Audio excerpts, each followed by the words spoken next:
Well, hey, everyone. This is Heidi St. John. Welcome to the Heidi St. John podcast. You guys know that I'm facing a pretty big mountain in my life right now with the major surgery coming up. And someone told me at the beginning of it that I was going to see just the little fingerprints of the Lord just all over it. And we sort of wait for those things, right, as Christians. And just a couple of days ago, a friend of mine, Leah, and my daughter, Sierra, approached me and said, hey, we'd really like to do a GiveSendGo to help you and Dad, or me and Jay, cover the really mounting costs of the medical care that I'm undergoing right now and other things anyway. And so they start a GiveSendGo campaign, which launched yesterday. And then today I come into the studio, and who is the scheduled guest on my show but Heather Wilson, who is the founder of GiveSendGo. And probably 6 months ago or so, we started talking to them about whether or not they'd be interested in becoming partners with us. You guys know that this show basically exists because of our wonderful sponsors and people that we partner with for advertising and things like that. And we really wanted to work with GiveSendGo because I love the mission. And I, at that time, of course, had no idea that I would be on a GiveSendGo myself and that people would be helping me. And so when I saw her this morning, I was like, oh, my word, you have to see what just happened. These wonderful people just launched a GiveSendGo for me. And my husband and I just sat in our bed last night, just in tears that God's people would come alongside us at this time in such a powerful way. And so I'm really, really thrilled that Heather Wilson's in the studio. She has a remarkable story. You guys are going to love her. We've only been friends now for about an hour, and it feels like it's been a lifetime. She is a kindred spirit. You are absolutely going to love her. Her name's Heather Wilson, and she's going to join me today at the podcast. So grab a cup of coffee and stick around. I think you're going to be encouraged.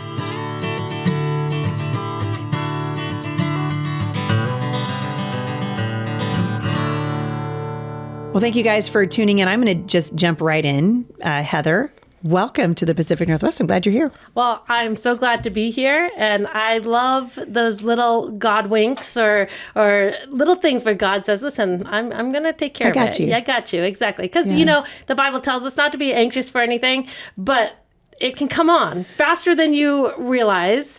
And so he goes, It's like a little... There's another book title. It's like a little proof positive, Oh, that's a good name. That we've been talking about book titles. You guys know me. I have 100,000 book titles just always brewing in my head. But I think you're right. It's just this little, when I found out that you were the one who was coming today, and I was just like, oh my word, I can't believe how the Lord, just those little moments when you just feel held. And God sees you. And I love what you guys are doing because the body of Christ really is called to take care of each other. Absolutely. And that leads me right into one of the reasons we started GiveSendGo. So it's me, 2 siblings. We're 3 of 12 siblings. So, and I always say mom and dad, no twins, and not Mormon, not Catholic, And so we grew up in New England. And about 10 years ago, this is our 10 years anniversary this year, we had seen sites like GoFundMe starting to rise up on the back of social media, becoming a thing. And we were like, wow, what a cool idea. It actually reminds me of at the church in Acts, the body of Christ. Somebody has a need, and not one person comes with the $10 million. Now, that's nice when that happens. Yeah. But everybody chips in and just does a little bit. And we were like, that's what this crowdfunding should look like. But we understand that money's not everything. Like you going through this, yes, you need money for your bills and all of this that is going to be happening. But we know as Christians that there's a hope that needs to be inserted into these situations, sometimes really hard situations. And we said, what if we created a platform that not only allowed people to fundraise easily, but to share the hope of Jesus while they did it? And now we have a platform that you are using. Yeah.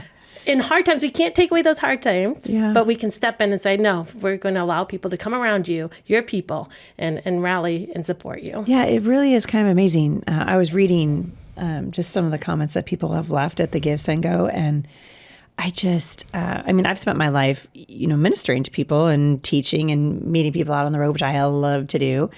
And what I'm reading over and over again is just giving people a chance to say, hey, thank you. I met you in Pennsylvania 20 years ago. And one lady posted a picture of herself with a necklace that she had bought of mine that said fearless on it from a conference I did about battling the spirit of fear. And she was like, I'm going to say to you what you said to me. And I love that little it's such a beautiful thing. My friend Dorinda was on here several months ago. She's battling stage 4 colon cancer right now. And GiveSendGo was started for her, and we've, rallied around her. She's raised actually quite a bit of money. And I was thinking, as I'm watching people now starting to support me, it really does help just to have that burden, that financial burden lifted, because it's intense. You find out that you're sick and you're already stressed, and then they slap you with $100,000 in medical bills and are like, hey, get well soon.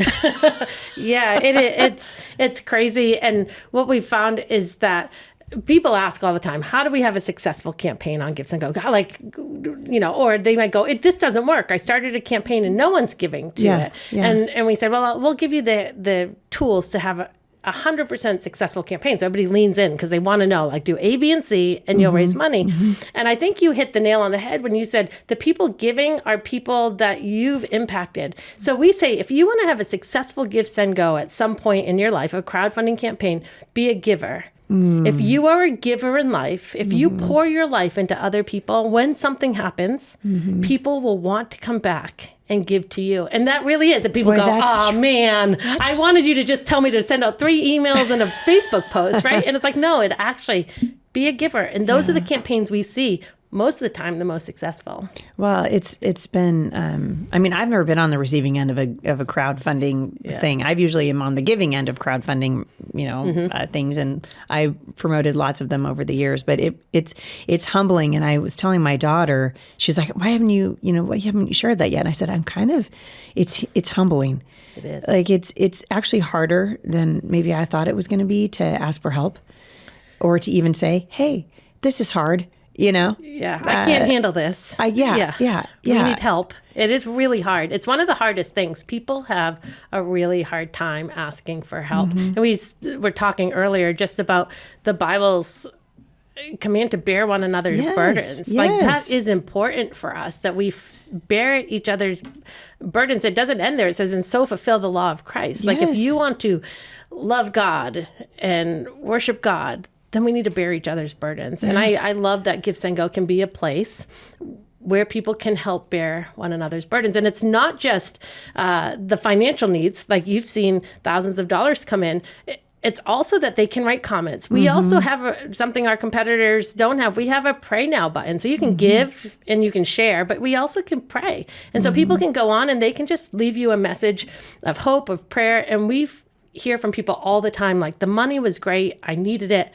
But when I was having those hard nights, I would go on and I would go into my mailbox on GiveSendGo and I'd read messages of people praying and supporting me.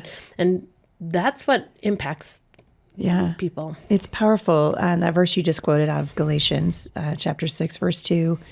And right before we started recording, you and I were talking about a podcast that I heard recently from Matt Walsh. He had talking with Tucker Carlson. And I actually thought it was, pretty good. Matt's a no holds barred kind of guy, right?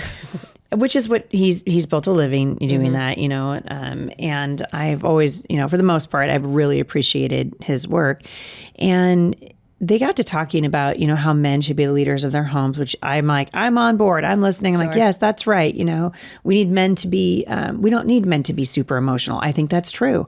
I think, we need our men to be leaders. And, a wife wants to feel safe when she's around her husband. She doesn't necessarily want him to be like crying over a Hallmark movie, But Matt took it a step further, as he often does, and was like, he said, I believe in, good old fashioned stoicism, just not going to show my feelings. I don't need to burden my family. There's to a point I agree with him. Sure. But then Tucker was just like, so if you had stage 4 cancer and you found out you were going to die, you wouldn't tell anybody? And Matt was like, no, I wouldn't, because I'm not supposed to that's not your burden to bear, he would say. Well, it's a nice thought, but that's not what the Bible says. The Bible says that we're supposed to do that we're supposed to bear one another's burdens. And I love that you finished the thought that Paul had for the church at Galatia by saying, And then it says, this is how you fulfill the law of Christ. Yeah. So it's not a if you want to, it's no, you need to. Like God's saying, do this, bear one another's burdens. For so long, you had to try to live up to the 10 commandments, but I'm going to tell you something different. Yeah. Bear each other's burdens. Yeah. And that will fulfill the law. I think, so we sent out that like a little post I just wrote on, Facebook, like this is what I'm going through. And I said, I would be lying if I said I wasn't scared. This is scary. It's hard. I don't like it. I wish it was a different way, but I know the Lord's going to walk me through it. And a woman who saw the GiveSendGo, who's a friend of mine, I haven't seen her in a long time, texted me.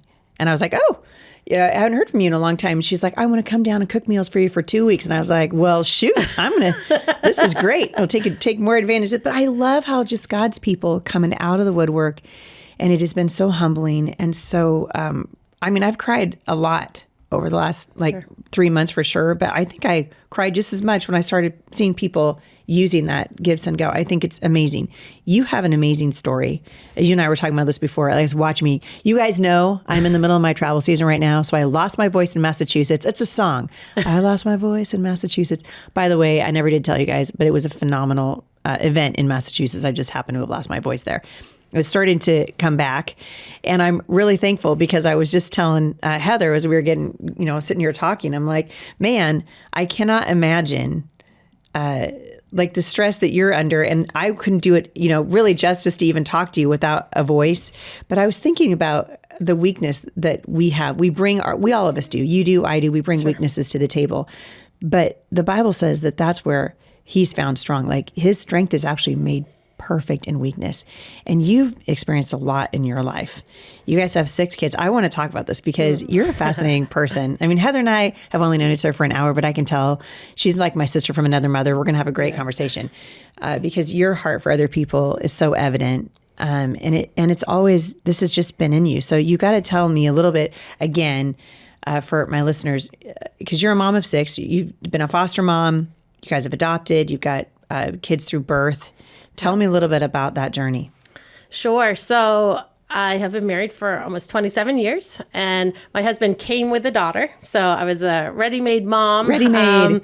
She was around 8. Her name was Rachel. And then not too long after we got married, a couple kids came along. I had my daughter Bria and then a daughter Harmony. And then we finally had the prince of my husband had been waiting. Finally, the boy. Got the boy. Yeah. And so we had Cade. We had 4. We thought, great. We're done. This is good. Right. And so life went on, and my husband was a worship pastor at a church. It brought us down to Maryland. And my husband's a worship pastor. Oh, really? Yes, yeah. So true he plays story. Guitar and keyboards and all of that. He now does IT, also still does music, but IT is his full-time job. But that was his worship pastor job brought us down to Maryland. We packed up the fam. My son was a week old. And we moved. Wow. I know that was a whole journey on of itself. Think about that. Just take a minute as a mom who just had a baby. Just like moment of silence for moving with a 1-week-old. New church, away from family. All my family live up there. Yeah. It was hard. And we didn't have a place to live. So we stayed at a church member's house that I didn't know with 4 little kids. And a newborn. And everything happening to your body at the same time. And I block it out. So I would too. I'm blocking out for you, girl. Thank you. And so, life went on. It was good. And my son was turning 10. And so we saw the end of the, they can all make their own peanut butter sandwich, do some laundry, all of those things. Yeah. And I woke up one morning and was like, I am just not feeling great. Oh no, I know where this is going. And the 2 blue lines did not lie. I cried my whole pregnancy, just going, I had a granddaughter already. So my oldest, my stepdaughter, who lives down the street from me, was already married, had a child. And I am now pregnant, almost 40, going, this was not my plan. I don't want to do this. I really don't. Just the thought of a diaper bag. Oh, yeah. Car seats. You're over it. I'm old. I felt old. Dude, I had my last at 41. Yeah, and it just feels okay, I thought, especially since I thought I was past the season, so I'd given away everything, right? You just get, now and you I have a granddaughter. Dude, you needed a GiveSendGo. I needed a GiveSendGo. Where was GiveSendGo? I know, man. And so I find out she comes along, little baby girl, head of hair, just mama's girl. My other kids like needed me. She like loves me. So I was like, God knew I needed like this little girl here. Knew. She's just really great. And she's, let's say, turned about 2 years old. And we had this, my son was about 12. And we were like, we should adopt. Like, we're going to be raising kids for the rest of our lives anyways, so we might as well give our daughter somebody else, a sibling, a younger child. So what if we were to adopt like an 8-year-old boy? And so that became our thing. Okay, we're going to go. And God just really miraculously set it all up, right? The home study process, like, I just found out I knew the girl who did the home study process and the classes. And it just... Breeze. You know how when God puts something in front of you, it just is like, whew, it's just happening.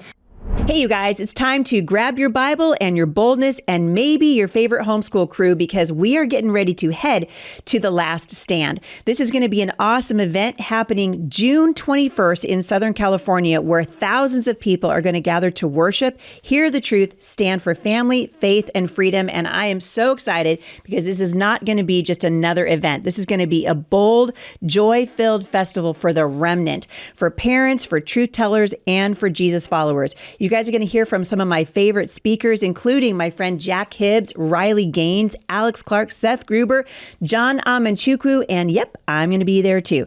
So get ready to worship your heart out with 10th Avenue North, influence music, and more. This is going to be a fabulous event with powerful worship and fired up fellowship and truth that ignites courage. Head on over to thelaststand.com and get your tickets right now. You can use code Heidi10 to get a discount off your ticket. Don't wait, you guys. It's time to rise, rally, and reclaim the culture. This is our moment. This is our last stand. Yeah. And so we went through this whole process that they have, you know, our water was a couple degrees too hot. I don't know how we ever raised any children in our home. There was no banister going down the stairs, the 3 stairs into the garage, things we had to fix in order to have these children or have a child into our home. But we did it because we were like, no, there are kids out there that need a home. We can do this. And so it ends up going like 3 months, 6 months, 8 months, 9 months. We're like, maybe this isn't happening. You know, you're really excited at first, and then it's like, maybe we just heard wrong. Maybe this isn't what we're supposed to have. Slowly like deflating the balloon. That's exactly what it felt like. Like, okay. Like a slow leak. Because you're talking about it all the time, and then you're talking about it less, and then less, and then you're like, okay, this isn't going to happen. No. So for Christmas that next year, a year after, we had started right after Christmas, that next Christmas, me, my mother-in-law, and my mother and a friend all went on a cruise for Christmas. That was our gift to each other. Just like a 4-day long weekend cruise. I'm in the port of Mexico. My phone connects to the internet, which I hadn't had internet. And so all of a sudden all the messages come through and I was like, it's like the addict that I am. You have to look at them fast before you lose service again. So I'm like scrolling and I see I have a voicemail. So I'm like listening and all of a sudden I hear, hello, this is the Department of Health and Social Services. Congratulations, you've been approved as foster parents. And I was like, oh, and they go, excellent. But we have 5 siblings we need to emergency remove from their home. Can you take them? And I was like, oh, I'm looking at my mom like, Mom. You're off the coast of Mexico. I call my husband and I said, I'm going to forward you this message and let me know what you decide. I know nothing, so don't ask me any questions. I'm losing service in probably 3 minutes. So let me know what you decide. And then I sit on a boat going, I wonder what he decided. Oh, my word. What's going on? Was it did it not wreck, but did it the rest of your vacation, you probably were almost checked out a little bit. I couldn't relax because I was just like, what is that? Right. What, 5? 5? Like what ages? What is their situation? What is that going to look like? Did he say yes? Did he say my wife's coming home in 2 days? Not like, let's hold off. I didn't know. And so I head back to Maryland and I pull into my driveway and these 5 kids come running out of my front door, ages 10, 9, 8, 6, and 5. Oh my goodness. And they said, are you that dude's girlfriend? Because they had been in the house with just my husband. And so they weren't sure, And so, are you that dude's girlfriend? And I said, well, actually, I'm his wife. And life went from 0 to 1,000 in a moment, in a blink. Yeah. And so I actually started writing a book. I'm almost done, which I'm excited. It's going to be called "Are You That Dude's Girlfriend?" Learning to Love Like Jesus. Because I can tell you those years it was supposed to be 15-day placement. These kids were locked in closets, tased, mom fed them dog poop. Like, mom's in prison for a long time. No. 15-day placement turned into almost 2 years of that's a life. tough placement too. Yes, and it was a lot. And so what God taught me through that about loving people, about the ugliness in myself, because you would think, poor kids, right? Like, these little kids, it's not their fault. But the amount of times that my patience and my frustration and my reaction, and I would have told you I love like Jesus. You know, I could go to serve for an hour on Sunday morning and I look great. But in your little coordinated pantsuit. Exactly. With my cup of coffee. Good morning. Here's a bulletin. Yeah, good morning. Welcome to church. I love like Jesus. I'm his hands and feet. Here's a bulletin.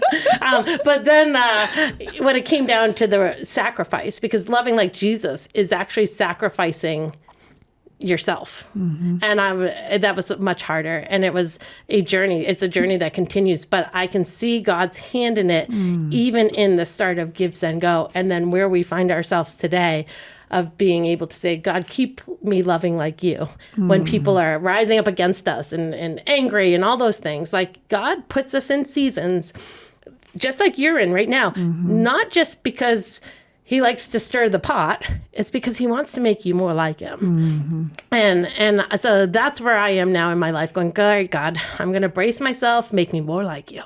Well, I was thinking the other day, because I started a journal. And I mean, I've been through some tough stuff in my life. So I'm not like a stranger to suffering, but I don't like it. And I thought, I'm just going to try and just be quiet and just listen for the Lord. Like, is there something I'm supposed to be learning? Like, is there something? And all I hear when I can quiet my voice, my own voice, like the fear and all of it, is just, this is for my glory. Like, and it's not just his glory in me. It's his glory in my children. It's his glory in the community. It is Jesus being seen. And I was thinking, when you were talking about how you thought you were the hands and feet of Christ, I had to laugh because I was telling homeschool moms, you want to find out how wicked you are? Homeschool your kids. You want to find out how much patience you don't have? Homeschool your kids, right? What do you have a breaking point? You'll know. You're going to find out. But when that happens, the Lord is like, he's doing something. Yeah. And I think we can't lose sight of it. I saw someone say today, if you want to be the hands and feet, and I can't believe I've lived 50 years and not in the Christian realm and not ever put this together, but they said, if you want to be the hands and feet of Jesus, be prepared to be pierced by your enemies. Oh, yeah. And I was like, I always thought it was like him walking around and doing miracles. Like, that's what I wanted to do. Like, I want to be kids walking, in sandals and then going up and laying my hands on, watching healings and great things. And I was like, wow, like his hands and feet were what they put nails through. Is that what I want to do? What did you say? Like, take up your cross. Yeah, take up your cross and follow me. We don't have, I think, in this country, and I've done lots of podcasts about this, over the years. I mean, probably close to 2,000 episodes that I have recorded over the last, nearly 10 years. We don't have, as the American church, a theology for suffering. We don't. We don't. We don't know how to do it well. And I think we're inundated, like, on the news and such. I don't think our hearts and minds we weren't created or I think made to bear the burdens of every genocide in South Africa. And every time all you gotta do is open your phone. Sure. And if you get, news alerts like I do, it's every bad thing that's ever happened in the world.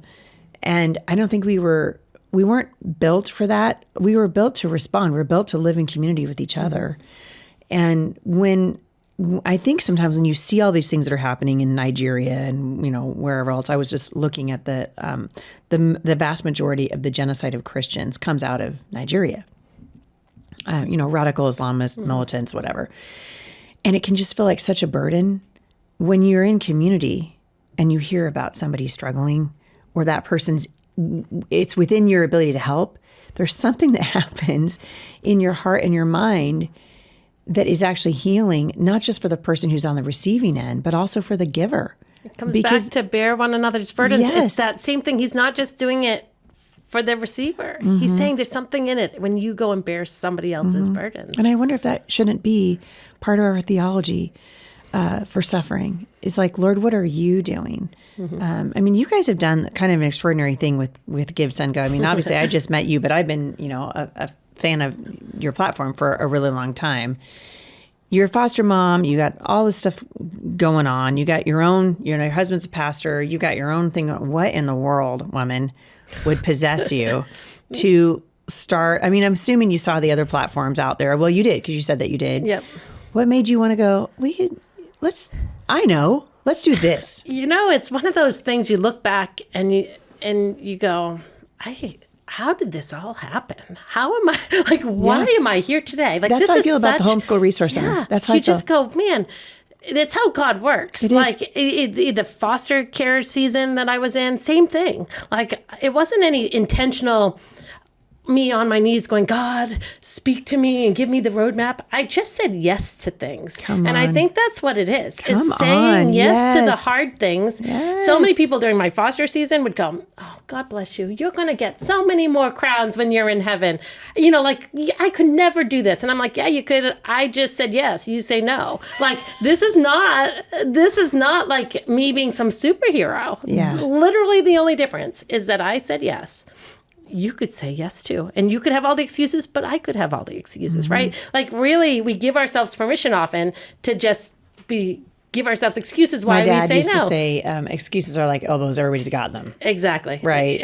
and it really is, that when you say yes to the Lord, you're saying yes to the hills and the valleys. Absolutely. And you don't know. There's never going to be a yes to God that's just going to lead you, on a fun.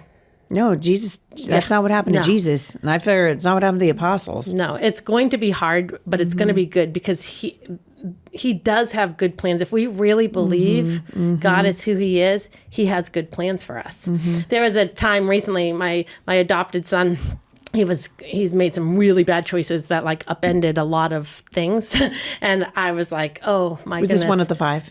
Yeah. So we adopted one of the 5. And so it was really hard. This is about 2 years ago, or probably even less than a year and a half. But I was like, God, so many things had happened in my life at the same moment. And I'm like, why are you picking on me? That's what it felt like. Why are you picking on me? I'm one of 12. Stop picking on me.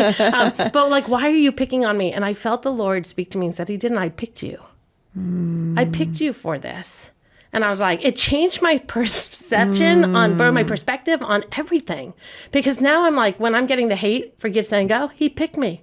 Because he knew he was going to use me to go through this. Well, and a lot of moms need to hear that. He picked you. To be your mom of your kids. Yeah, you are the mom that God, in his sovereignty, was like, I'm going to knit this one together, and I will give this one to you. Right? And you're like, God, do you hate me? Do you hate me? I mean, what did I do? Exactly. But it's true. It's God doing a sanctifying work in your life. How did you know this was a God idea, this GiveSendGo? Why were you like, this is the Lord? Yeah, and that is, again, back to you don't necessarily, when you're walking with the Lord, you're saying, all right, God, I give you my plans, and I'm going to just walk out life, and I'm going to say yes to the things that come in front of me, not necessarily knowing where they're going to lead. So we were sitting around, I actually wasn't even there. Family was sitting around a dining room table. My sister, Emily, was like, hey, my brother-in-law's friend is starting a platform GoFundMe, and it just became a topic of conversation, this new thing, crowdfunding.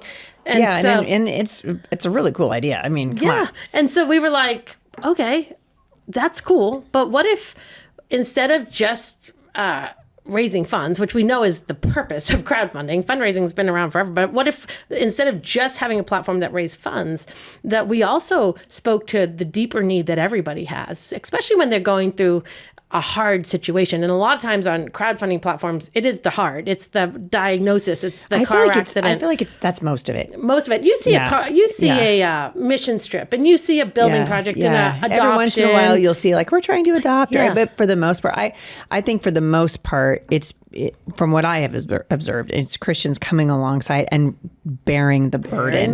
Not necessarily funding the dream, although that's awesome too.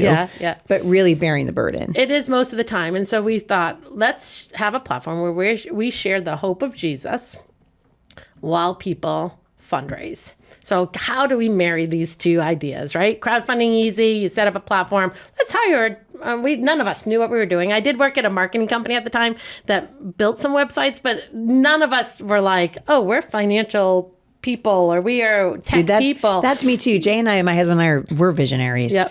Like we're idea people. We got like 1,000 ideas. For every one idea that works, we had 1,000 other ones that didn't work. But I kind of think that's kind of a God thing too, just doing that in you. Because you don't, I mean, Jay and I think it wasn't you, but we were talking about the nonprofit that Jay and I founded. And I said, it's a nonprofit. We put the non in nonprofit because we didn't go to business school. We went to Bible college, right? And they barely teach you how to balance your own budget there. They don't really teach you anything, but it's not about that. No. And it wasn't about that for you guys either. I didn't go to college. I was a stay-at-home mom. Mm-hmm. Like I came out of high school, went on to YWAM for a little season. I love YWAM. Came back, worked at restaurants. Did you go to Kona? Married. Did you go to this? No, I didn't. I went up to Montana, and everybody goes to Kona. I have a niece in Kona right now. I didn't go to Kona, and well, I mean, our friends, the Dunnigans, have a house there, and so I went there for the first time a couple of years ago, and I'm like, this is why everyone wants to go to YWAM Kona. Exactly. I'm suffering for the Lord. Exactly. I am a missionary. I am a missionary. Yeah, I am the hands and feet. Yeah, exactly. Exactly. Suffering for the Lord while we watch the dolphins swim. My tan feet.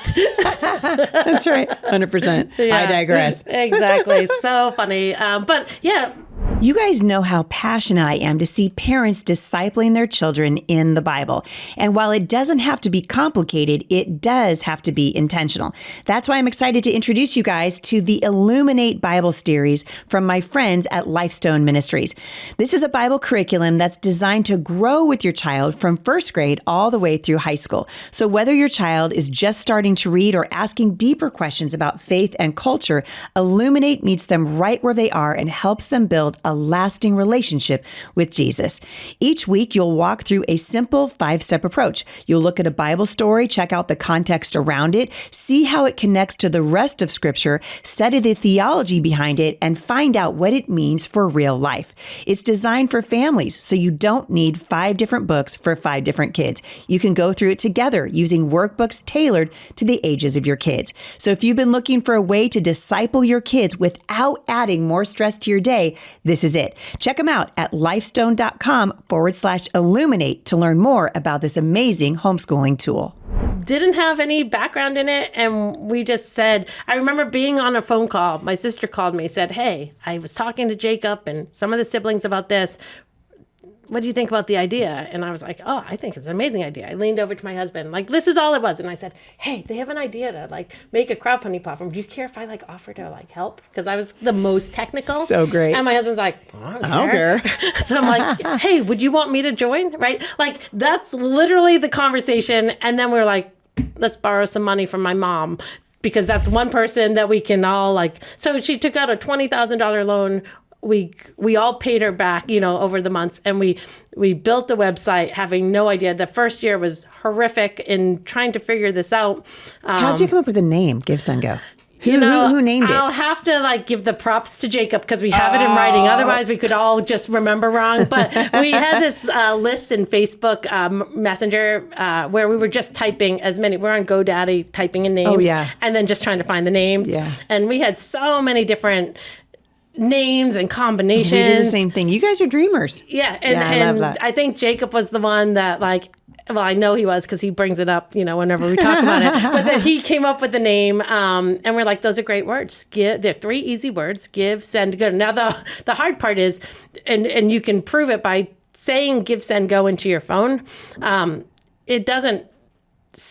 People have a hard time knowing what you're saying when you say it fast. You have to go give, send, go. It's like gifts and go, or it's I can see that. Okay, so your phone, Gibson go. My phone thinks I say Gibson all the time, and so that's the only hard part. But when you can really break it down, we have our givers, the people who give to campaigns.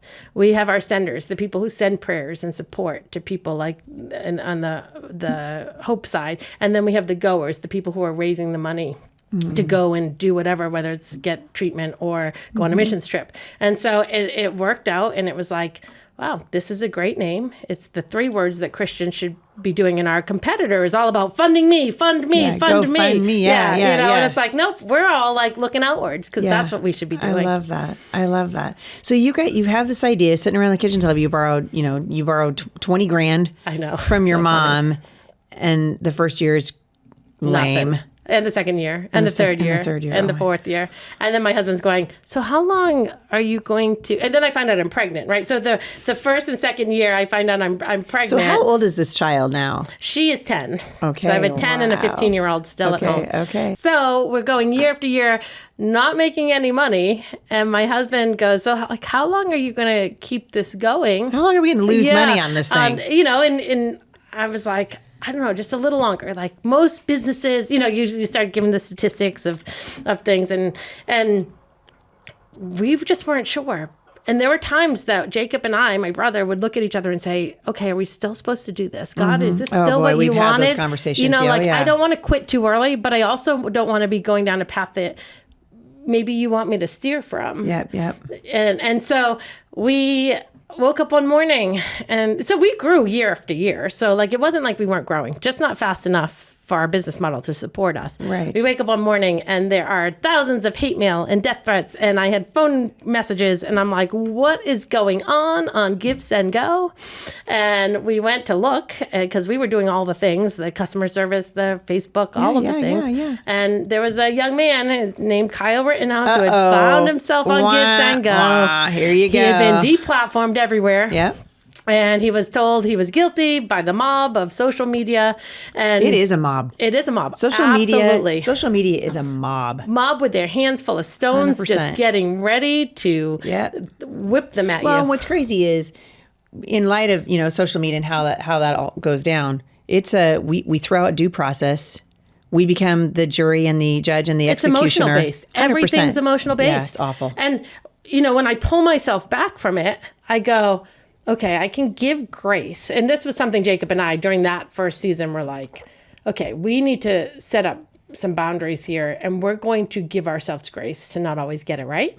We're going to give grace to the people who come to our platform, find themselves in a hard place, like Kyle. We're going to give grace to the donors, givers who want to give. We're going to give grace to the people who hate that we're allowing this. We have to cover this whole thing in grace, because we're not going to always get this right in this journey. And sure enough, we said, should we allow this campaign on the site? We spent some time praying and fasting, because we got so many even Christians saying, how dare you? And you're dragging God's name through the mud. And we thought, oh, well, we don't want to drag God's name through the mud. Our mission statement is to share the hope of Jesus. Right. Is this really, if we allow this, does this make us a political platform? That's not really where we wanted to go. And it became very clear really quickly that this is the battle God had created us for. Wow. That we had showed up like David, just thinking we were bringing some food to our brothers, and we showed up on a battlefield, and we looked around and said, okay, wait a minute. Do you feel like in the aftermath, really, because the Kyle Rittenhouse thing is, the news cycle changes every 15 seconds. Which right? I've learned. During that time, it felt like it was never going to end. But it really does. It does. Yeah. And I'm like, I know there's breathing rooms. There is. And when I ran for Congress, it was like that. It was just, you wake up one morning and your name's in the front page of the Seattle Times. And you're like, what is happening? And your phone rings and people are terrible and they rush to judgment and you think you're going to die from it. And then just one day there's something else in the news. And then that takes the place of whatever it is that they were, now they're tarring and feathering somebody else. But you guys are, in the wake of that, I'd imagine that you had to look back and seeing, do you feel like it sure put your name out there. I think I saw more of GiveSendGo because of Kyle Rittenhouse than I had seen in the previous 8 years. Yeah, I don't think anybody had seen GiveSendGo really, just churches and people like that. And then was all the of media a sudden, calling you guys up and wanting to talk to you about it? Oh, absolutely. We were getting threatened to be deplatformed off everything as well. So it changed our business model from being like, oh, we can just be on Amazon web servers and we can be on this payment processor and we can do it this way, was like, no, we have to have redundancies. We have to get our own servers. We need to do, and all of a sudden, everything got more complicated. Yeah, because these big platforms are PayPal. They See take you ya. off. And we see people even now, and Yeah. we'll get into, I'm sure, some of this controversy, but we see people even now going, I think I know who their payment processors are. Yeah. Call them. Like doxing. Yeah. It's basically just a new way of internet bullying. Absolutely. Yeah. It's their only way they feel they have power. But what we realize in it all is that most of the time, and this is that grace, is when you look at it, you go, both sides just want justice. They feel like an injustice. On Kyle, they felt like somebody died, a couple people, and the other side was like, yeah, but he should get the presumption of innocence. Both sides wanted some justice being done. They felt like something unjust had happened, and you could see it. Like, it wasn't a great situation, but we're like, justice is, it says, you have shown me, oh man, what is good and what the Lord requires To of love you. justice. To love justice and walk humbly. We don't know it all. And show mercy. Yeah, Those are love the justice things. and mercy and walk humbly with the Lord. Yeah. And those are the things. And we're like, we're going to We get camped out on the that. justice part, but we Yeah. forgot about the love and the mercy. The love, mercy, yeah. And so we said, no, we're going to let him raise funds here. And then we just kind of got thrown into this, here's a platform that didn't just do what GoFundMe did, what Facebook did, and fast forward a year later when he goes to trial, all the evidence comes out and he gets found not guilty. And people said, we're so glad you stood behind Kyle. And we said, we didn't stand behind Kyle. We stood behind the presumption of innocence until he went to trial and he happened to be found not guilty. And so, but we would have done it we would have been thankful we allowed him that even if he got found guilty. Well, you fast forward a few years now. So some of you listening might have heard of the truckers up in Canada. That was a big one. Yeah, That's where a lot of people heard about us for the Yes. first time. Yeah, because they were getting deplatformed too. And so what happened? They got deplatformed off I gotta say, GoFundMe. I was a super fan of the truckers. Okay, so don't say anything unkind. I'm not going to, because let me tell you this cool story is that right before the truckers, another sister who was doing some books for us said, hey, you guys, you're like in the media a lot. You should probably have a cybersecurity policy in case you ever get people try to hack you. Oh, for and sure. we're like, yeah, People try to hack my website all the time, and it's I'm stupid. not what you are. Yeah. And so we're like, you know what? We've been talking about it. $1,500, get it. Like, why haven't we done this? Yeah. 2 months later, truckers happen. A guy named Aubrey Cottle from the anonymous hacker group, the guys with the white mask, on social media going, I hack GiveSendGo. He hacks us.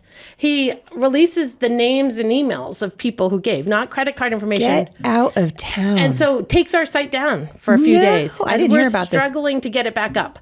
$13 million is raised on GiveSendGo within a week or two of the truckers coming over to us from GoFundMe after GoFundMe shut them down. We get hacked. We're scrambling to get the site back up. We get it back up.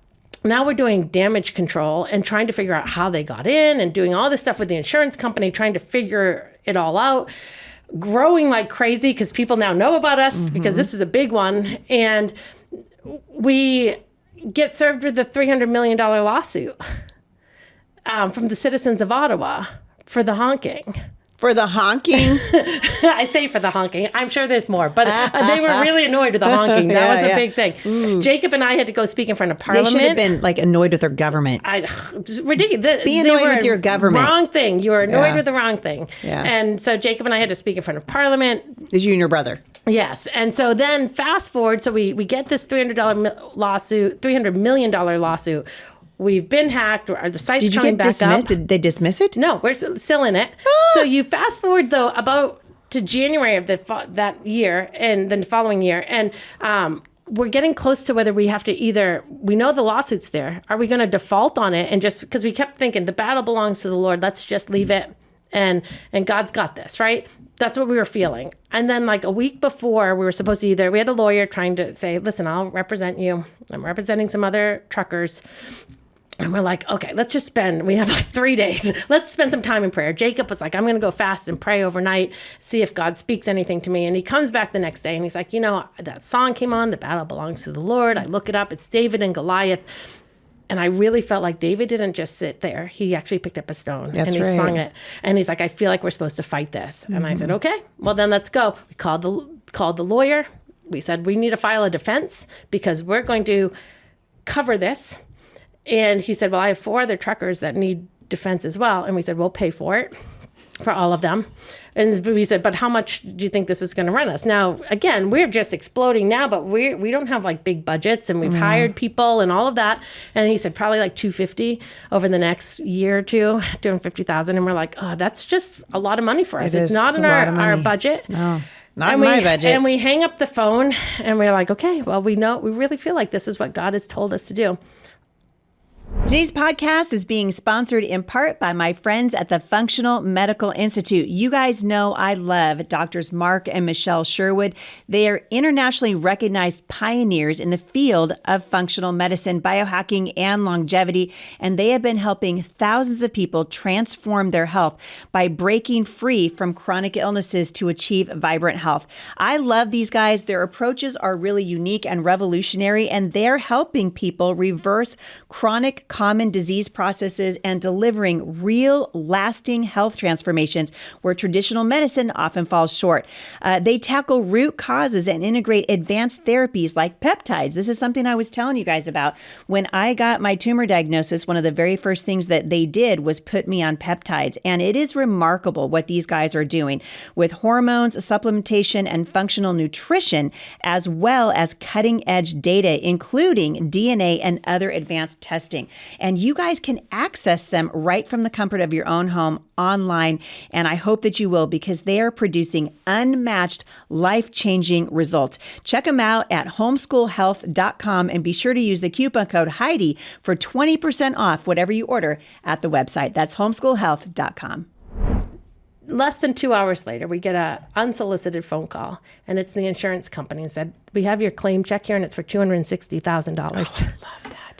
I love that. Isn't that so amazing? That's why I went through that whole story. So I could tell you the punchline is that God gives us these glimpses of his mercy and grace. You said yes. Because we said yes in a moment, and we said, no, we're going to bear the burdens. I love that too, of these truckers that couldn't afford it. We're going to step in.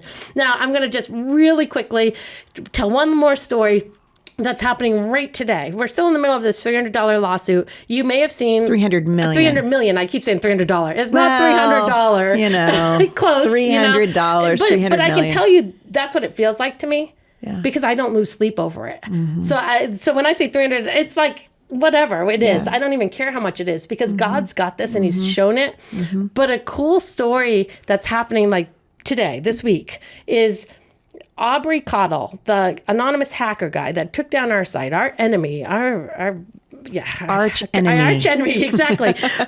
He got caught in the last week and a half, 2 weeks, for breaking into the Republican database for the heartbeat bill down in Texas. This is a couple bad guy. Years ago. Yeah. Oh, bad guy. Bad guy. He gets caught. We're like, okay, we should push the FBI and the people that we were trying to get to do something during that time to go after him, right? Well, we decide, because we like to be a little snarky on social media, because, you know, people are bullies and we're not going to be pushing. Yeah, so we actually decide we're going to make a post on social media, and we tag Aubrey in it.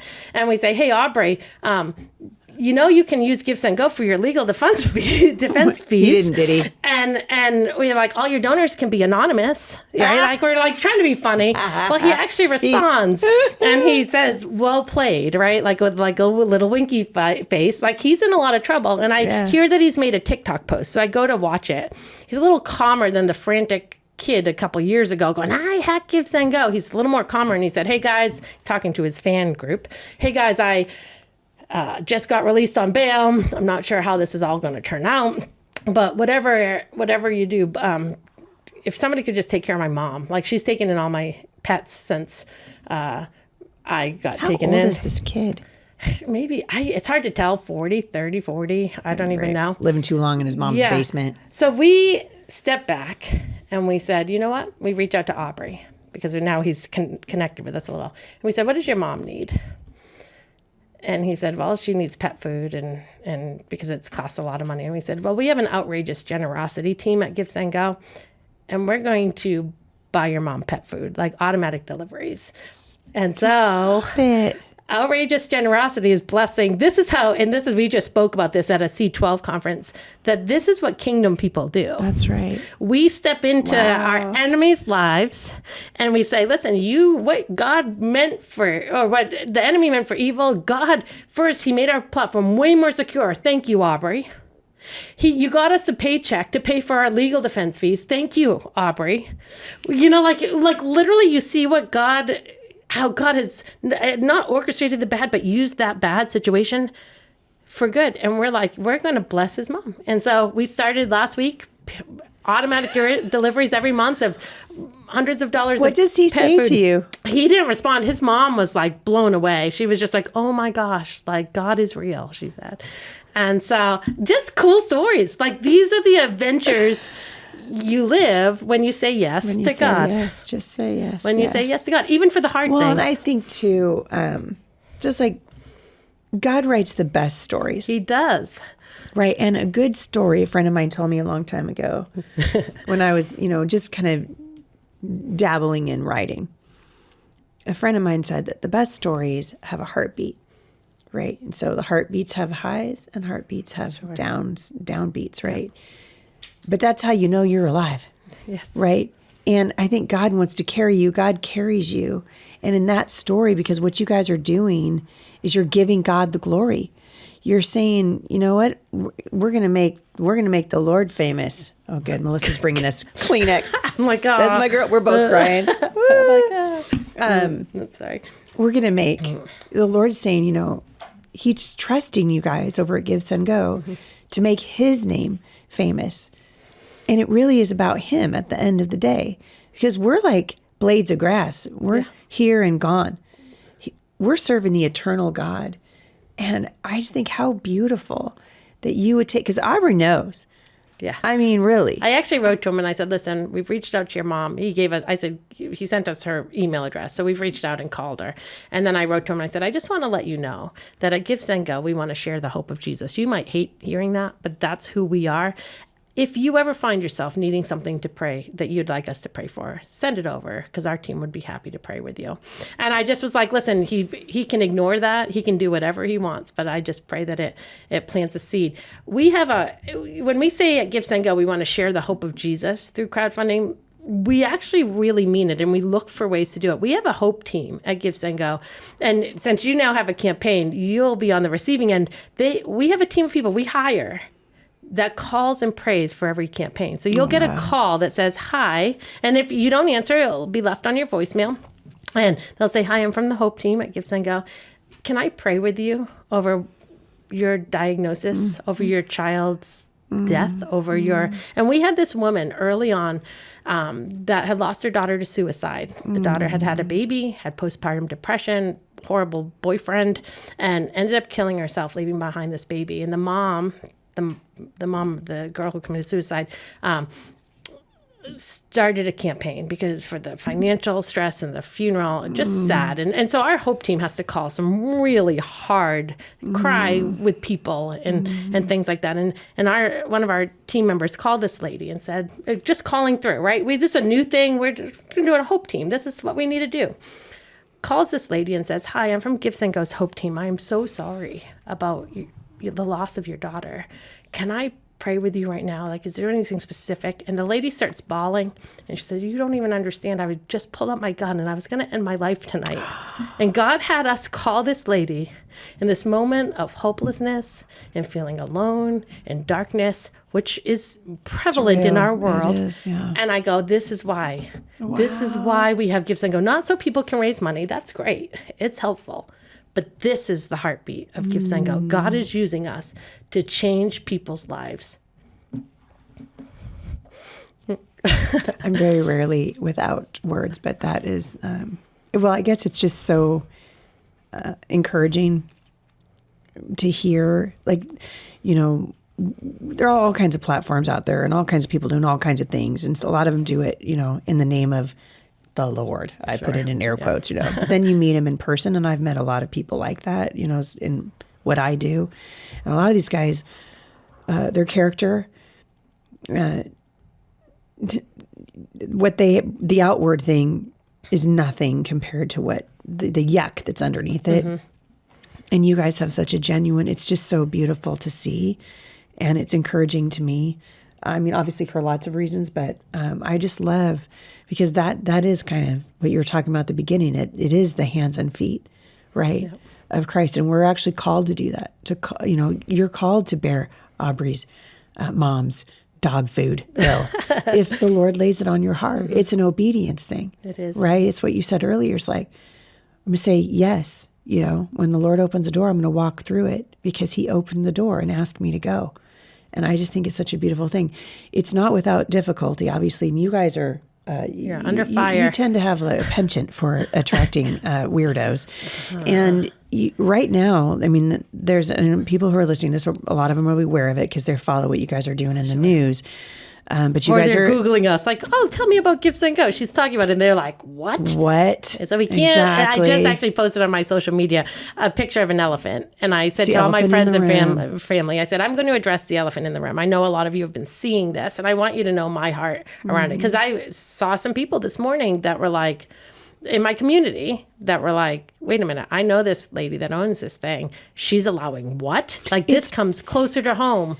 It's very frustrating. And like you, I've been on the receiving end of that. And it's very frustrating when people assume that they understand the heart behind the decisions that you make. But you guys are embroiled in a controversy, so for people that don't know, because you've hosted some fundraising campaigns for some individuals that are kind of contentious, high-profile cases. The first one is Carmel Anthony.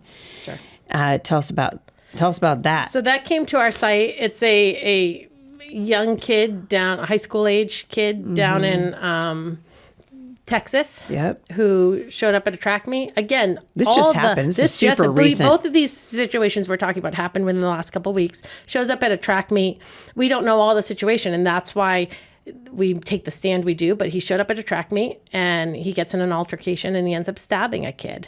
And of course, well, not of course, but the reason this has become, there's a lot of stabbings that are probably happening right now that we'll never hear about. Right. There are a lot of altercations, even at schools, between kids that we're not going to hear about. This was a black kid who stabbed a white kid, and it got picked up because the talking heads wanted to make a racial divide in it. And we could see it very clearly. And so all of a sudden, he's raising funds for legal defense, for moving. Because he's now like being threatened, and his family's, there's a lot of consequences, and they're his own consequences. I'm not saying but he needs a lawyer, and his family is like being, his dad can't work. And you guys are not, GiveSendGo is not the jury or the judge. If we had to pick who could come on GiveSendGo based on how good they are by digging into their background, none of us could make a GiveSendGo. Right. This is the hard part. But because we allow this kid, the side of the aisle that we tend to fall on, the right side, the conservative side, which personally we tend to fall on. We say our platform, and from the beginning with Kyle, we said we are for everybody, even if we disagree. We are for everybody. Well, People didn't believe it. That's a free speech issue. I just had Mike Ferris on the show talking about these Supreme Court decisions coming down now out of Oklahoma, and he rightly pointed out, he's like, listen, I would disagree with homeschoolers, especially taking money from the government, but I'm not going to discriminate and say you can't do it. That's actually not my place. He said, I might disagree with what you have to say, but I'll defend to the death your right to say what you have to say. And basically what you guys are doing is saying this person has due process in this country. So what we saw is that all of a sudden it became a race war of people saying all sorts of vitriolic things against black people. And then black people rising up, and in the comments and things, Satan loves this stuff. Yeah, like whites, like kill whites, and like all sorts of hate. And people were like, and then we saw so much hate from the right saying, "How dare you allow this?" And we're like, we saw this same stuff on the Kyle campaign and on the Daniel Penny campaign, and we allowed it. It's just the opposite side. They're still saying the hateful, evil stuff. Yeah. And then we go, okay, we're not really a free speech platform, so that's a wrestle with us, just to be blatantly honest, that we're wrestling through now, because we believe free speech is so important to society. It's a central tenet to freedom. Exactly. You can't be free if you can't have free speech. But with that, people can abuse that. Sure. And people can say really mean speech. And when you see it coming down a platform that you have, that you say, we want to have this platform share the hope of Jesus, and you go on the platform and you start reading comments that are like it's horrific. awful. Like, I wouldn't want my kids to see. I wouldn't, like, you go, I don't want this. Like, this isn't what my legacy that I want this to be. And so this is a wrestle for me. And so we're like, okay, do we hide the comments? Well, is that removing free speech? I don't know. Do we make it like an X thing where you think, I mean, this is just me talking out loud with I'd love to hear your... But I kind of think, GiveSendGo is like your home, right? It's your business. It's your baby. Like, my website is my business, my baby. The Homeschool Resource Center, Jay and I are responsible to steward that. So if somebody comes here and they're using foul language, we're going to ask you to leave. And we have done that in the past. So I actually think you guys have I would think you have every right to, like, if it's offensive or gross or awful or whatever, hide it. I mean, I wouldn't have a problem with that. We're actually leaning toward the idea of doing kind of what X does, where it says this is offensive and you have to click on it to see it. Yeah. We're talking about how can we share hope to these people who are writing these horrible comments? Yeah. Because, like, if we really want to share hope, we don't want just angry, hateful people coming on. How do we reach them with the good news?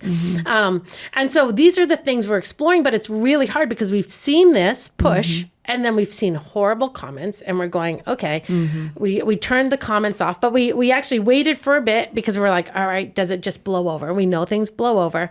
But then all of a sudden, a couple days ago, some woman in a park called a little boy, little black boy, the N-word, and then got recorded on, someone pulled out the camera, and then she doubled down into sticking up her middle finger and then saying it a few more times. Just stupid. And then somebody created a campaign for her. And then it became a race war between the two, seeing which one could raise more money. This is so here is where, Heather, I just think Christians especially, I mean, you can't speak to the non-Christians who are acting like non-Christians on your platform, like you whatever. But certainly God's people need to have discernment. And we need to be able to see, to listen to the voice of the Holy Spirit, the voice of truth, to be able to discern, to be able to go, when do we speak, when to be quiet? Sure. Right. And I feel like this is a good lesson for people who are watching, who want to engage. And we learn this because social media teaches it. That, I mean, have you ever heard anybody, like, the stuff that's on the social media and people are like, I'm just here for the comments, right? Yes. And I mean, I will confess. I do it. Like, I will sometimes be there just for the comments. I might not even like a post or comment on it, but I will click on the comments to see what people are saying, because it's like a freak show without the tent, But I think, Christians, we should be above that. And we tend to get, in recent years, kind of down into the mucky muck, I mean, we're lobbing bombs at each other over the internet, and really GiveSendGo is a platform. It's another place for people to apparently also lob bombs at each other. And the bottom line is that the kid who the family that's raising funds, he's allowed to raise funds even after making a bad decision. He's allowed to get a good lawyer based on people wanting to give. Are we supposed to take away people's right to give to people they care about, even if we disagree? Right. And she made a really bad, stupid choice. And now her social security number and her address and all this, she's been doxxed and threatened, and people are showing up, and she's like, I need to move. And people want to support her protection. That, again, is not something that's illegal. So we would allow her to do that. It's these givers that come on and use this like horrendous, and that it became picked up, both of these.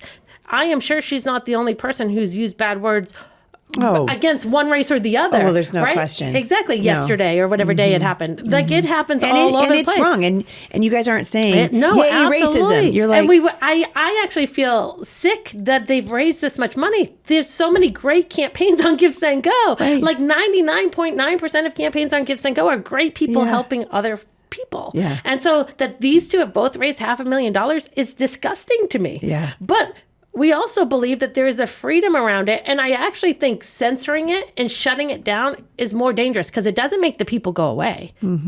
They're still there. This is just bringing to light a really serious issue that we want to pretend is not there. A cultural issue. Yeah. And you're watching it be aggregated and aggravated on social media. And we say, okay, now that we're seeing this for what it is, both sides are saying, shut that one down. Both sides are saying vitriolic things.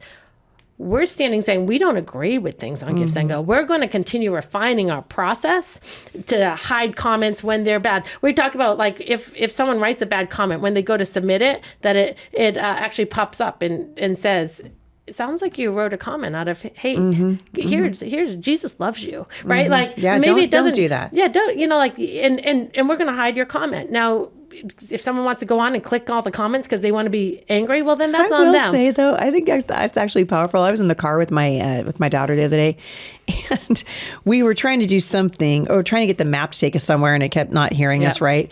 And she was like, Siri, you're so stupid, like under her breath, like trying to find it. And Siri just goes, well, that wasn't nice. Like in this like condescending tone. And we were both just like, because we're sorry, Siri, but I'm saying if you, I think if something like that, at least some people are going to go, okay, yeah, that's right. Because we hide behind anonymity on social media and on the internet. Oh, sure. And so people say things on the internet that you would never say if you saw somebody in the line at the grocery store. No, absolutely. No, and most of us, at least. Yeah, we hid comments because when we started seeing both of them just like go, we let the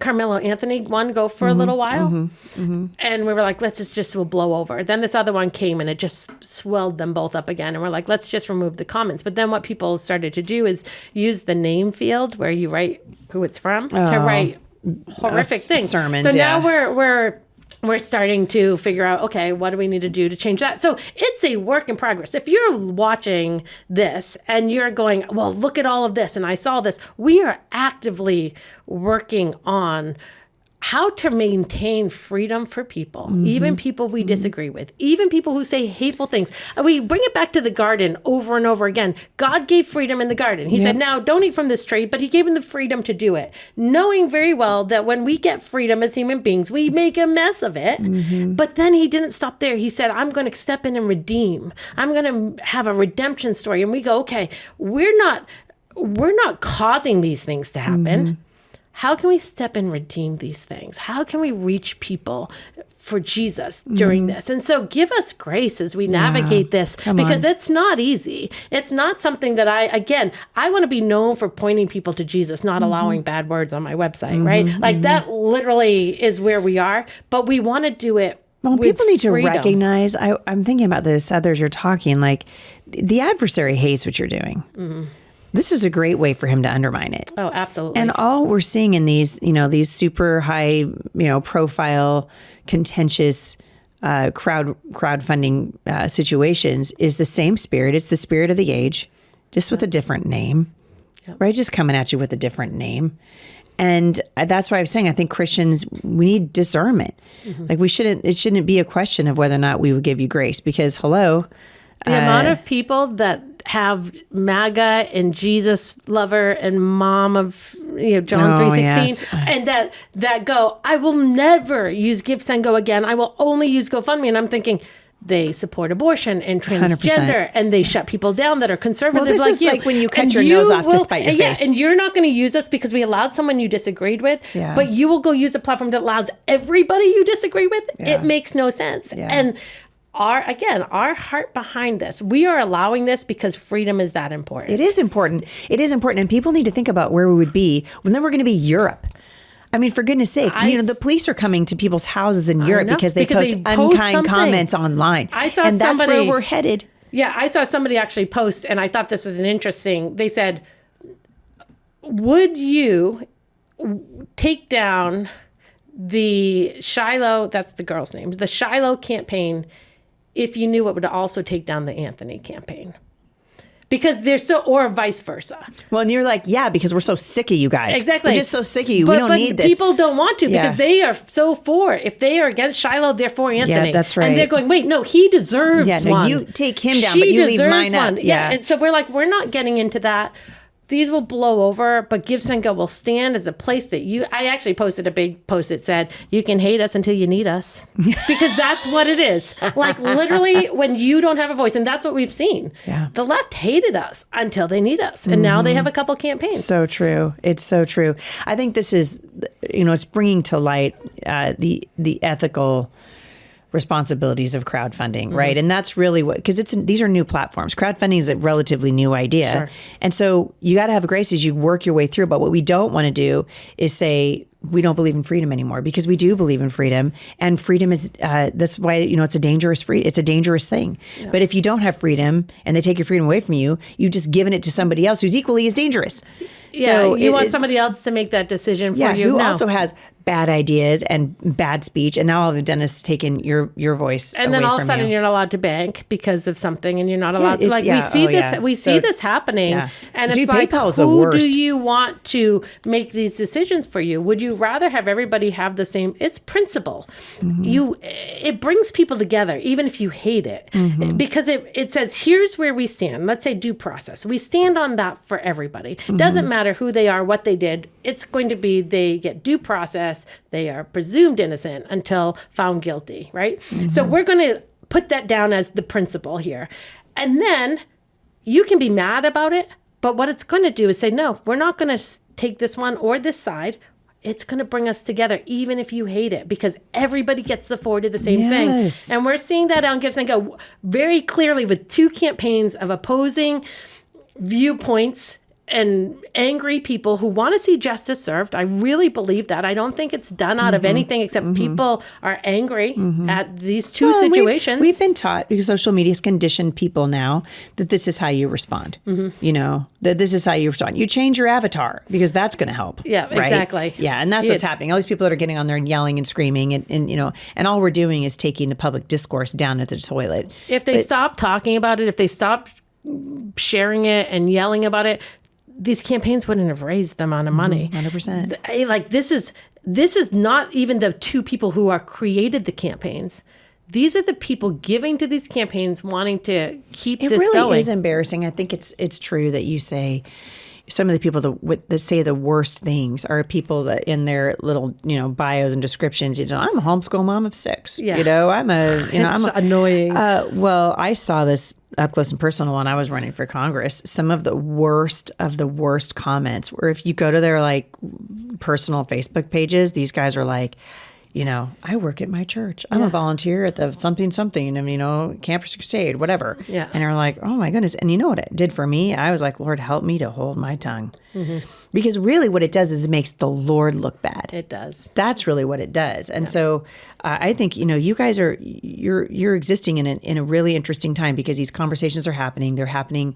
Mike Ferris and I were having the similar conversation this morning, like I said, about what's happening with the charter schools right now. Somebody wrote into me and said, well, if we give government money, taxpayer money, to a Christian, like parochial charter school, then what's to stop, the Church of Satan from taking government money? And Mike was like, nothing.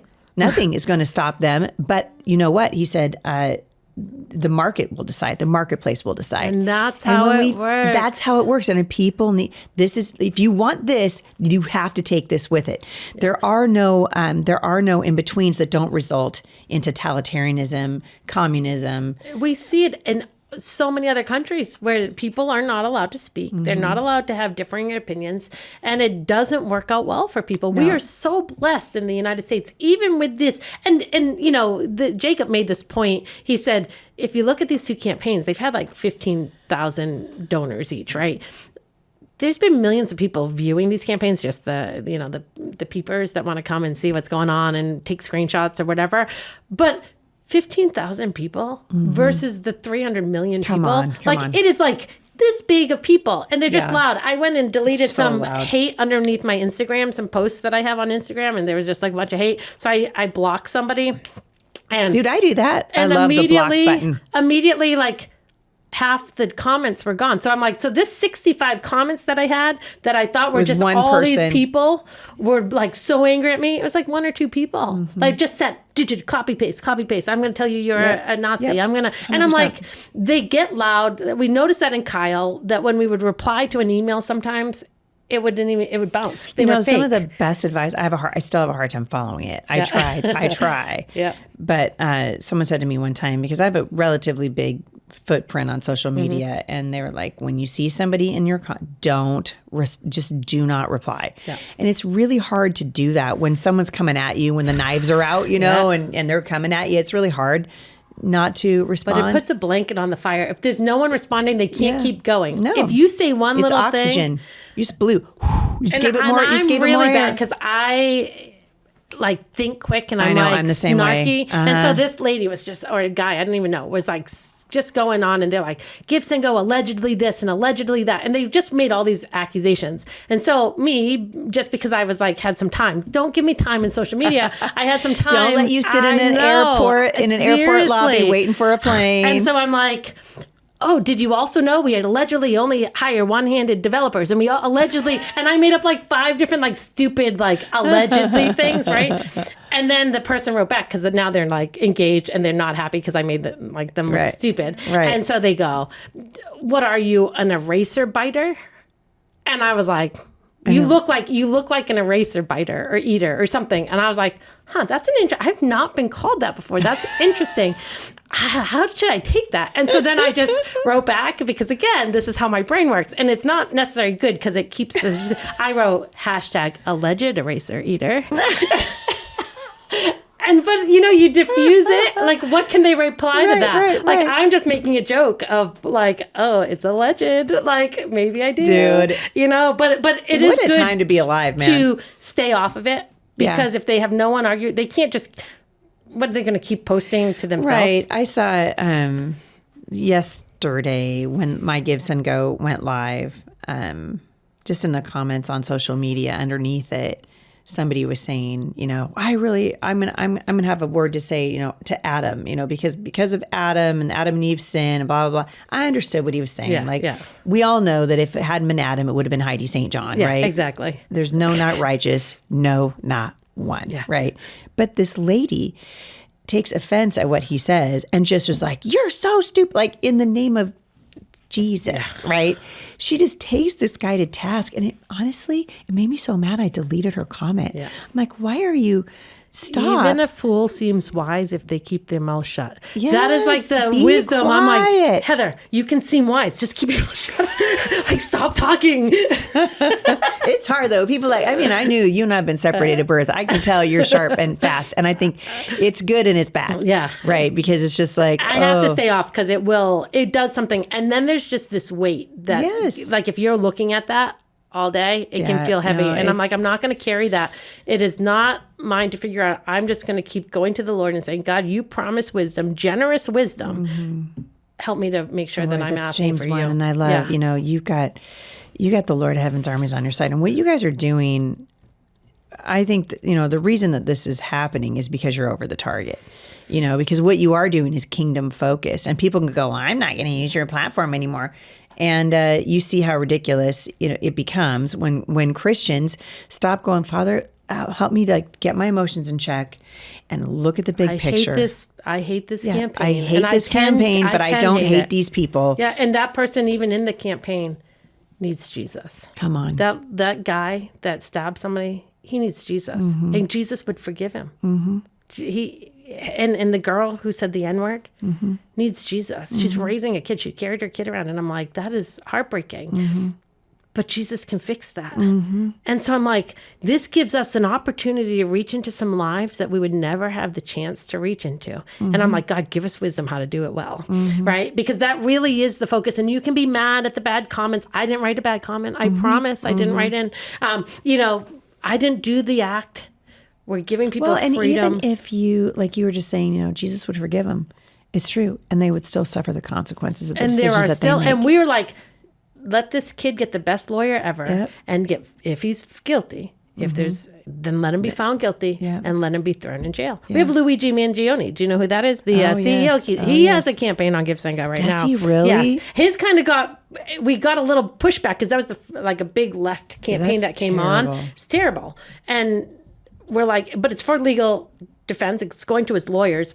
And we're like, no, let him get the best defense and then get found guilty and then get thrown away. We are not, I said, I am a mother. I am not for, I am all for consequence. Yeah, right, exactly. That is my MO. It's like, you do the action, you get the consequence. Yeah. Stupid choices, stupid consequences. Yeah, play stupid games, win stupid prizes. Yeah. Exactly. Yeah. And so nothing about GiveSendGo is us saying, we want to remove consequences for people's actions. Well, and I love what you pointed out, and I think this is a really good way to end the interview, because we have choices to make as Christians, and we can support a platform that supports abortion, that would kill a baby up until the moment it's born and sometimes afterwards, that supports the genital mutilation of our young people, that supports scholastic books and people that are putting books in the hands of young people, that have created the rapid onset gender dysphoria that I've spoken about a million times here.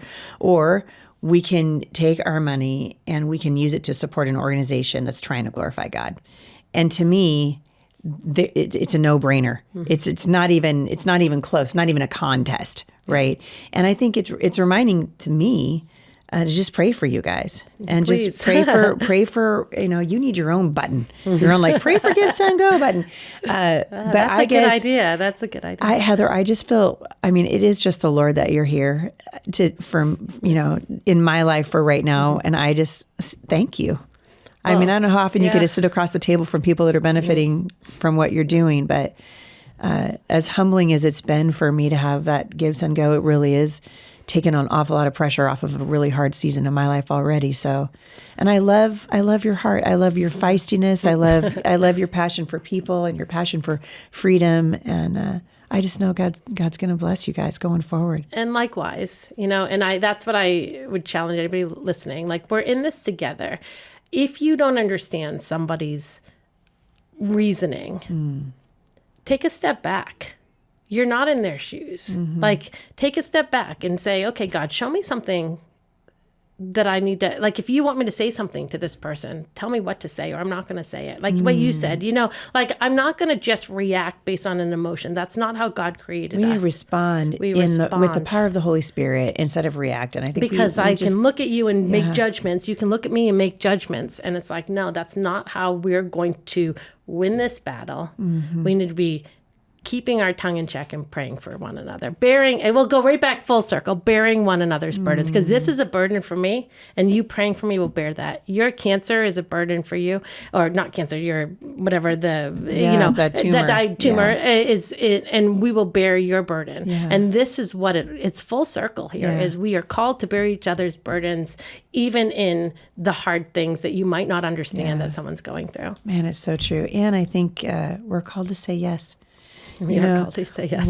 Walk through the doors that God opens. Say yes to being generous. Say yes to being gracious. Say yes to being forgiving. Say yes to bearing one another's burdens. And in so doing, fulfill the law of Christ. Absolutely. Yeah, wow. This has been fantastic. Heather Wilson, your national treasure. Thank you for coming on the show today. It's just been great to have you. If people want to find out more about GiveSendGo, they go to it's 3 words, GiveSendGo.com. And there's so much on the site. You can see all ways that you can be a part, from praying for campaigns. We have a prayer wall. We have a giver army that you can join. So many cool things. I could talk about it for hours. We'll have to talk again sometime. Oh man, we'll absolutely have to do it. And if people want to find out about my GiveSendGo, just GiveSendGo/Heidi St. John. I can't wait to continue watching God's blessings on you. Yeah, it's amazing. Thanks for coming on. I appreciate it. Thank you. Thank you guys so much for listening today. I hope this has been an encouragement. I hope it's been enlightening for you and encouraging. We really were called to bear one another's burdens. And this is a great place to end. Galatians 6:2 says, bear one another's burdens and so fulfill the law of Christ. We love you guys. Thanks for listening. I'll see you right back here again at the intersection of faith and culture. Today's podcast is being sponsored in part by my friends at Brave Books. The screen time that we let our children and grandchildren enjoy is actively shaping their character and their values, but finding wholesome screen time that actually builds character and reinforces our family's values is getting harder every day. That's why I am stoked to introduce you guys to Brave Plus. It's a new streaming platform from my friends at Brave Books. It's packed with shows that have been carefully vetted by real parents to make sure that every show is safe, faith-filled, and developmentally healthy. At Brave Books, you're going to find trusted favorites like Bob the Builder, and Strawberry Shortcake, plus brand new originals like Iggy and Mr. Kirk, a Mr. Rogers style show that teaches biblical values and sparks imagination, starring my good friend Kirk Cameron. There are no ads and no overstimulating shows, just good, godly stories that your kids are going to love.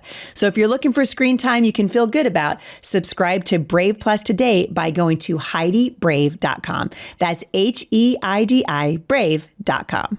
Parents of teens, listen up, because I have found an awesome Bible discipleship program that I think you're going to love.